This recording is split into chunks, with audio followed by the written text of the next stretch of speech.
کچھ یاد نہیں، میں کون ہوں، کہاں سے چلا تھا، کہاں رہتا ہوں، میرے آل عیال کہاں ہے، کیا ہے، کوئی ہے بھی کہ نہیں ہے، جا کر رہا ہوں، کچھ یاد نہیں، کیا کام تھا، کچھ یاد نہیں۔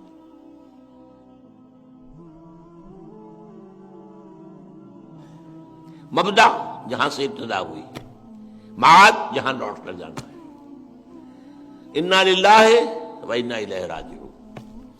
یہ مبدا و معاد کا علم ہے اصل میں، کہ جو ایمان باللہ اور ایمان بالآخرت کے ذریعے ہمیں ملتا ہے۔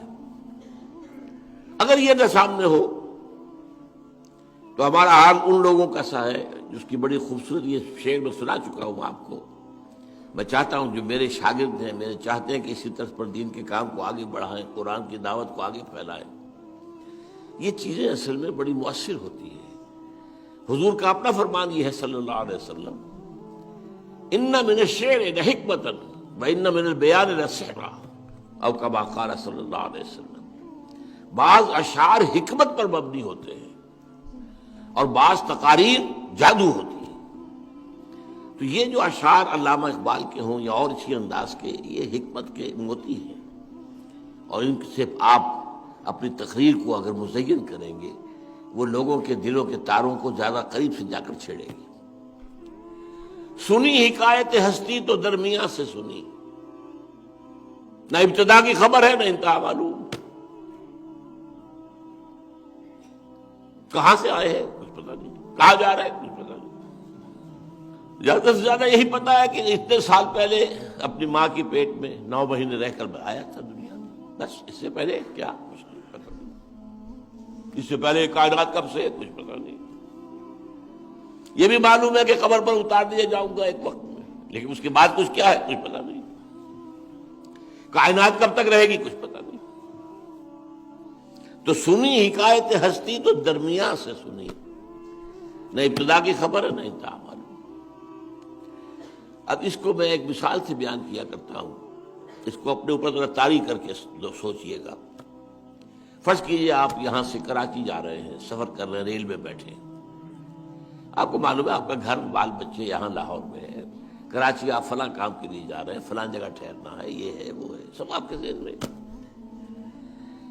اب فرض کیجئے کوئی ایسا حادثہ ہوتا ہے کہ اوپر سے کوئی ٹرنک گرا آپ کے سر کے اوپر، اور اس صدمے سے آپ کی یادداشت زائل ہو گئی، ہوتا میموری، لاس آف میموری، کچھ یاد نہیں، میں کون ہوں، کہاں سے چلا تھا، کہاں رہتا ہوں، میرے آل عیال کہاں ہے، کیا ہے، کوئی ہے بھی کہ نہیں ہے، جا کر رہا ہوں، کچھ یاد نہیں، کیا کام تھا، کچھ یاد نہیں۔ ہاں میں بیٹھا ہوں گاڑی میں، دیکھتا ہوں تھوڑی تھوڑی دیر کے بعد گاڑی رکتی ہے، کچھ لوگ اتر جاتے ہیں، کچھ لوگ چڑھاتے ہیں، بس یہ ہے۔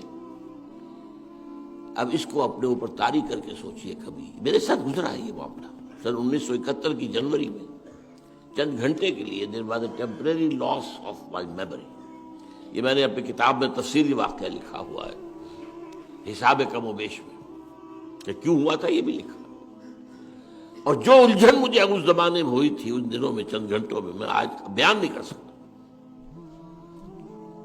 کمپلیٹ ویکوم، یہ حال ہے اس مسافر کا۔ وہ دیکھ رہا ہے کچھ لوگ نئے پیدا ہو رہے ہیں دنیا میں، کچھ لوگ خبروں میں جا رہے ہیں، بس یہی ہے، گاڑی سے اتر گئے، گاڑی میں چڑھ گئے، بیٹھے ہوئے، باقی چل رہے ہیں، گاڑی چلی جا رہی ہے، چلی جا رہی ہے، چکا چک جا رہی ہے، کہاں سے چلا تھا، کہاں جانا کچھ پتا نہیں۔ البتہ اس کو اگر ذرا پھیلائیں آگے، اگر بڑا سمندری جہاز ہے، اس میں بھی اگر یہی حادثہ ہو جائے تو وہاں وہ بے چینی نہیں ہوگی، وہاں کوئی تھیٹر بھی ہے، وہاں کوئی سنیما گھر بھی بنا ہوا ہے، وہاں کوئی کھیلنے کی جگہ بھی ہے، وہاں کوئی سوئمنگ پول بھی ہے، سب کچھ لگے ہوئے ہیں۔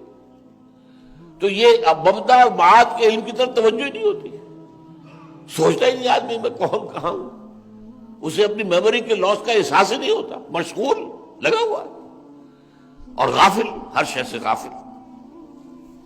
تو یہ ہے کیفیت اصل میں اس ایمان اور معاد، ایمان اور آخرت کا علم اگر یقین نہ ہو تو یہ کیفیت انسان کی۔ سورہ ملک کی بڑی عظیم آیت ہے، افمن یمشی مکبا علی وجہہ اہدی امن یمشی سویا علی صراط مستقیم.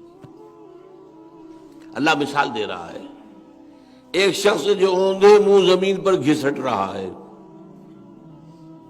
ایک شخص کھڑا سیدھا وہ چل رہا ہے سیدھے راستے پر. کیا یہ برابر ہو سکتے ہیں؟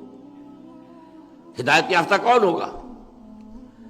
جو اوندھے منہ گھسٹ رہا ہے وہ تو اپنے پیٹ اور فرج کے بل پر چل رہا ہے، جنسی تقاضا ہے، یہی ہے انسان کی زندگی. اگر مبدا اور معاد کا علم ہو تو کیوں جی رہا ہے؟ پیٹ کے لیے جی رہا ہے، جنس کے لیے جی رہا ہے. اللہ خیر صلی اللہ، اور کائے کے لیے جی رہا ہے؟ مکبن علی وجہہ اوندھے منہ. افمن یمشی مکبن علی وجہہ اہدی، یہ زیادہ راہ والا ہوگا، صحیح راہ پر ہوگا، یا یہ کہ جو کھڑا ہو کر سیدھا چل رہا ہے، اس کے سامنے اس کی منزل ہے، اس کا ہدف ہے، اسے پتا ہے مجھے کہاں جانا ہے، میں اللہ کے پاس سے آیا ہوں، اللہ ہی کے پاس مجھے لوٹ جانا. انا للہ و انا الیہ راجعون.